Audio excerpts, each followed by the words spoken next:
میرے پیارے آقا صلی اللہ تعالی علیہ وسلم کے پیارے دیوانوں، ایک چیز اور ذہن کے اندر رکھیں، ہمارے یہاں ایک سسٹم اور بھی ہے افطار کے سلسلے میں،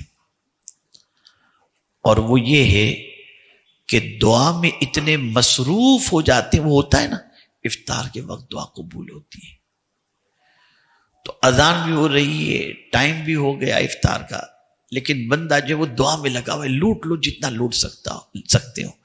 آقا کریم صلی اللہ علیہ وسلم نے ارشاد فرمایا، اس وقت تک یہ قوم خیر پر رہے گی جب تک یہ قوم افطار میں جلدی کرے گی۔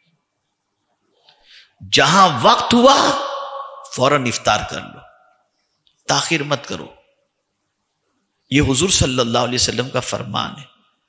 اب اگر کوئی شخص اپنی مرضی سے میں مانگ لوں تو حضور کے فرمان کے خلاف چل کر کے 1000 مانگ لو، کوئی فائدہ نہیں۔ فائدہ تو اس وقت ہے جب حضور صلی اللہ علیہ وسلم کے فرمان پر عمل کر کے تم اللہ کی بارگاہ مانگو۔ اسی طریقے سے جو افطار کے بعد جو دعا ہے، اللہم لک صمت وبک آمنت وعلیک توکلت وعلی رزقک افطرت، یہ ماضی کا صیغہ ہے، پہلے کھا لو پھر یہ دعا پڑھو، افطار کرنے کے بعد یہ دعا پڑھنی چاہیے۔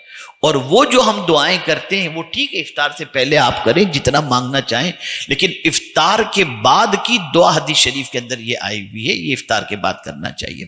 اسی کے ساتھ ساتھ میرے پیارے آقا صلی اللہ تعالی علیہ وسلم کے پیارے دیوانوں، تر کھجور سے افطار کرنا، رطب، یہ سرکار صلی اللہ علیہ وسلم کی سنت ہے۔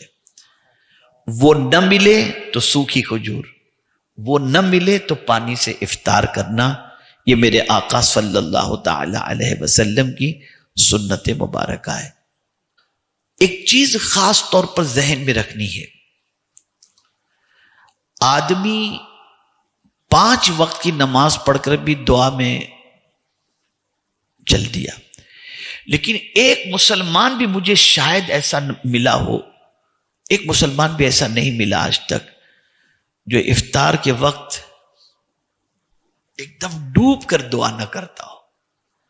ہر آدمی افطار کے وقت ایسا مگن ہوتا ہے دعا میں، چاہے وہ دکان پر بیٹھا ہو، چاہے اسٹال پر بیٹھا ہو، چاہے مسجد میں بیٹھا ہو، ایک دم بالکل مگن ہو کر افطار کے وقت دعا کرتا ہے۔ مجھے حیرت ہوتی ہے کہ یہ بندہ 5 وقت کی نماز پڑھتا ہے تو ایسی دعا نہیں مانگتا جتنی افطار کے وقت، وجہ کیا ہے؟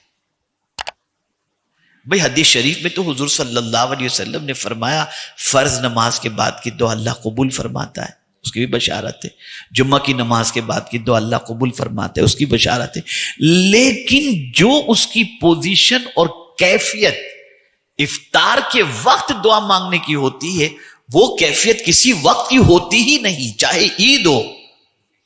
ہاں روئے گا عرفات کے میدان میں، وہاں تھوڑا سا رو لیتا ہے، اور پھر باہر نکل کے پھر جیسے حج ختم ہوا پھر واپس ویسا جیسا تھا، کیا چل رہا ہے کیا نہیں چل رہا، اللہ ماشاء اللہ۔ تو سوال یہ پیدا ہوتا ہے کہ یہ کیفیت اس کی بنتی کیوں ہے؟ اس لیے کہ اس وقت اسے کانفیڈنس ہوتا ہے۔ اب کانفیڈنس کیا ہے؟ اس کو 100% یقین ہوتا ہے، صبح صادق سے لے کر غروب آفتاب تک غلطی سے بھی میں نے ایک ڈراپ پانی اپنے حلق کے نیچے نہیں اتارا ہوں، اسے پورا کانفیڈنس ہوتا ہے، ایک دانہ بھی میں حلق کے نیچے نہیں اتارا ہوں، اسے کانفیڈنس ہوتا ہے کہ میں اپنے بیوی سے قربت نہیں کیا ہوں۔ تو یہ جو اللہ کے فرمان پر 100% جو اس نے عمل کیا ہے نا، یہ کانفیڈنس اس کے لیے دعا کی کانفیڈنس کا ذریعہ بن جاتا ہے۔ اسے یقین ہوتا ہے جب میں نے یہ کیا ہے تو مجھے ملنا ہی چاہیے۔ تو میرا مولا بھی فرماتا ہے افطار کے وقت کی دعا کو اللہ قبول فرما لیتا ہے، اس لیے کہ مولا جانتا ہے کہ بندہ پیور کر رہا ہے۔